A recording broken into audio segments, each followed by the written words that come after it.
I sleep when I am exhausted, so when I close my eyes, I don't see your faces.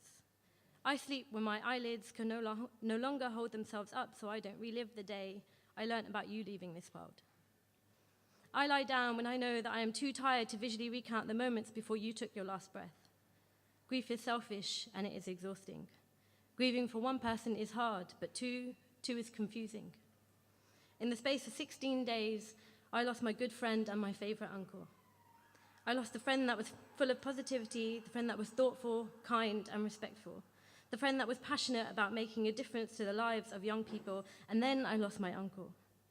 The uncle that rejoiced in giving me an awful bowl haircut, that insisted on dropping me to school even though it would have been a lot quicker if I had just walked it. The uncle that even on July the 17th, the day he was diagnosed with cancer, sat me down next to him and insisted he'd beat me in a boxing match. Grieving for one person is sad, but grieving for two, I just don't think it's fair. I wake up every morning feeling angry and sad. I have to lie in bed to calm myself down, to ensure I'm ready to engage with others because it is not fair to vomit your emotions on them. But it is tiring and I am exhausted, and that's okay because if I didn't sleep from exhaustion, I wouldn't sleep at all.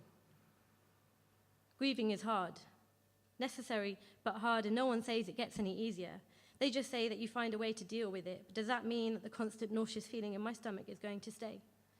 Or that the lump in my throat that I keep pushing down will never go? See, two of my favorite people left my world in the space of just 16 days. And God said to me, go, Sumayah, go, get on with life. But God took two of my favorite people within 16 days. God made my summer a sick joke, the kind of tragedy you'd watch crying with a protagonist but can never imagine it happening to you, because what are the chances of your friend and your uncle dying within 16 days? And I am sorry if this is painful for any of you. But sometimes I think the pain is easier when someone else feels the shattering just like you do, when someone else knows the pain that is silent and shrieking, when someone else knows that you are just about surviving. I've been reading blogs on grief. Maybe learning how others have coped will help, but they just keep saying that I need to deal with it alone.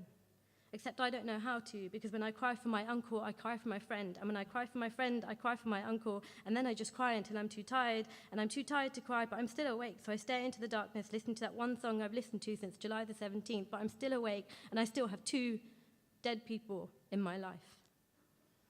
So maybe you can tell me how to deal with losing two of my favorite people within 16 days, because right now all I want to do is tell you how much my uncle meant to me. I want to tell you how much my uncle meant to me. I want to tell you about the day I found out he was unwell and I called him and he joked about not making it to his next birthday. Or how on the day I found out he had cancer and I cried my way to the hospital. Or on the day of my best friend's wedding, I found out his cancer was too far gone, it was untreatable. Or maybe I can tell you about the day of his death, when I was going to go to London to run a few errands, but my mum encouraged me to stay and I got to hold his hand. And I cried, because I knew it was going to happen soon, but I got to spend the whole day with him. Maybe I can tell you about when he was being taken by God and he was saying it's over in Punjabi. And I knew what that meant, but the tears didn't leave me then because though I knew what was happening, I was too busy checking his pulse and holding my mum. But I haven't told you how much he meant to me here. I've just told you about logistics and who cares about them.